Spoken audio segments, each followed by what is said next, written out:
all been done before, but so have spring and summer.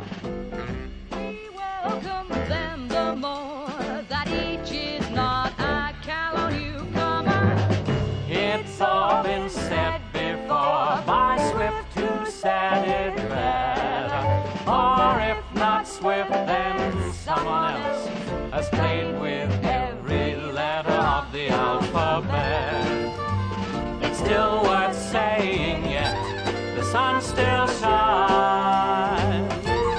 No one wants The squatters and the spenders and the squatters and the lenders. We've had them all before. There's not one catalogue but a score. It's all been done before. But still worth breathing while you're still existing. Still worth smiling while your eyes start misting.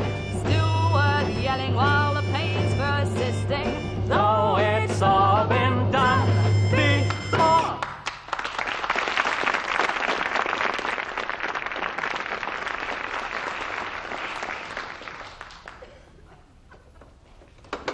Ladies and gentlemen of the press, I've called you together this evening to tell you about my dynamic blueprint for a tough, virile, vigorous opposition in the new Parliament, whatever that may mean. Anyway, I can tell you that we are going to be a united team, brimming over with positive proposals and all out for positive action. None of that negative stuff for us. As I've said to you all before, and I don't mind repeating it to you today, actions, positive actions, speak louder than words. This, I've always thought, is a particularly convenient slogan for me to have, as I myself am completely incapable of using words, whether spoken or written. I admit, though, that in my present situation it's a bit awkward, as it's very difficult for me to take any kind of action either.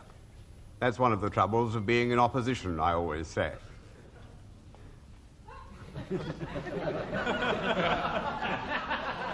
Now, I think the first point for you chaps to note, are you all getting all this all down?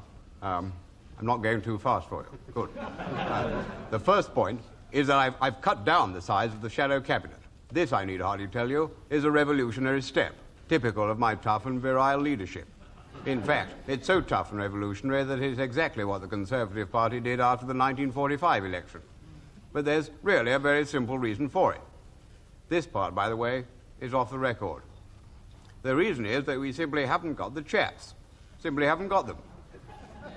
However, and this is on the record again, the chaps we do have are absolutely a first-class bunch. Young, tough, trustful, virile blueprints. People. Just like Selwyn Lloyd here. Selwyn Lloyd. Now then, leaving Selwyn Lloyd aside, and who better to leave aside than Selwyn Lloyd, but leaving him aside, many of my shadow ministers haven't very much experience. Well, perhaps they haven't. I don't mind admitting it. But what I am doing is building a Conservative government of the future.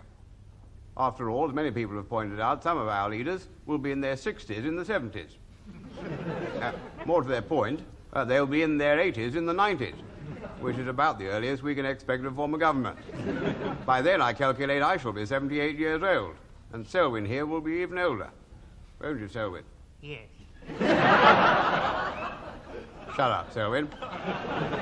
We are building for the future, with boldness and imagination. But now I'd just like to say a few words about the vigorous people I have in mind for my united blueprint. Team. First, there's Ian MacLeod. No one could be more loyal and hard-working than Ian. Only the other day I had a positive, tough talk with him about his future. Ian, I said, I'm told you're still plotting to get the Conservative Party leadership from me. I'm not doing anything of the kind, Ted, he replied. As far as my own ambitions are concerned, I am sure you will do everything that's necessary. A very touching tribute, I thought. Or take Reggie Maudling, dear old Reggie, recently as 2 weeks ago, and I know you'll find difficulty in believing this. He very generously took 10 minutes off from his merchant bank so he could have a chat with me about his vigorous blueprint, future.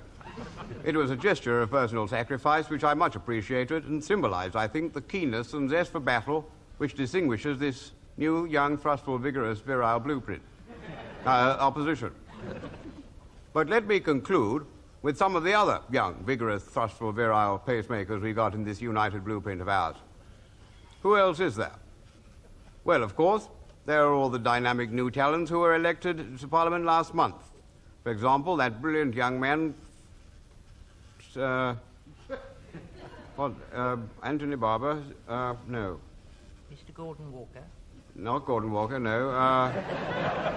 Ripon, that's his name. George Ripon. Geoffrey Ripon, yes. Now, there's a blueprinting, place-breaking blueprint for you. But I better not praise him too much, or he'll get the Conservative leadership off me. At least. I won't be getting that sort of trouble from Christopher Soames for a bit. Now, I'm sure there are lots of questions you all want to ask me about this exciting, thrustful, and revolutionary new blueprint of ours.